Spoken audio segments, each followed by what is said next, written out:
চড়ুইয়ের গল্প শুনবো, ঠিক আছে? একটা কাক ছিল আর একটা চড়ুই ছিল।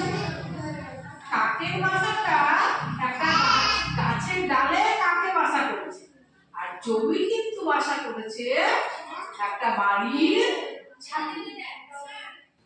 এবার চড়ুই ভালো জায়গায় বাসা করেছে, কাক তো ঝড় বৃষ্টি হলে ভেঙে পড়ে যাবে। এবার হঠাৎ করে একদিন প্রচুর বৃষ্টি চলে এসেছে, আর বৃষ্টিতে কাকের বাসা পুরো ভিজে গেছে। কি হয়েছে? এবার কাক তো বৃষ্টিতে ভিজে গেছে, পুরো তথা তথা করে কাঁপছে, ঠান্ডা লাগছে। এখন তো কি করবে? আমি চড়ুই ভাইয়ের বাড়ি যাই। এবার উঠতে উঠতে চড়ুই ভাইয়ের বাড়ি গেছে। চড়ুই ভাই দরজা খোলো, দরজা খোলো, দরজা খোলো, আমার খুব ঠান্ডা লাগছে, আমি পুরো ভিজে গেছি। এবার চড়ুই ভাইকে যখন খুব ডাকছে, চড়ুই ভাই হচ্ছে কে ডাকে, এবার উঠবো না। এবার দরজা খুলে দেখছে কাক একেবারে ভিজে বসে আছে। দরজা খোলো, দরজা খোলো, দিয়ে দরজা খুলে দেখছে যে কাক ভিজে গেছে। একটা ঘরে বসিয়ে একটা টাওয়াল দিয়ে গা মুছিয়ে গরম ধরিয়ে বলেছে, বেশ কাক ভাই তুমি বসো, আমি স্নান করে আসছি। কাককে সোফায় বসতে দিচ্ছে, দিয়ে ও স্নান করছে।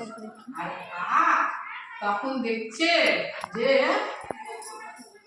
খুব সুন্দর ক্ষীরের গন্ধ আসছে।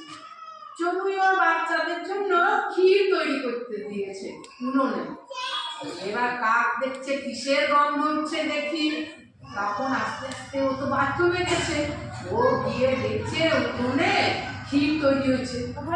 আর কাক দেখছে ক্ষীর তো আমাকে খেতেই হবে।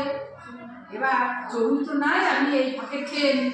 এবার সব ক্ষীর খেয়ে নিচ্ছে কে?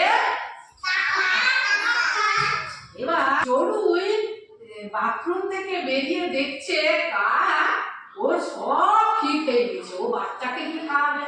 তখন তো চড়ুই রেগে গেছে, ওরে বেটা আমি তোকে ভিজে মরছিলি, আমি তোকে টাওয়াল দিলাম, গা মুছিয়ে দিলাম, বসতে দিলাম, আমি তো এসেই তোকে খেতে দিতাম, তার আগেই তুই খেয়ে নিলি।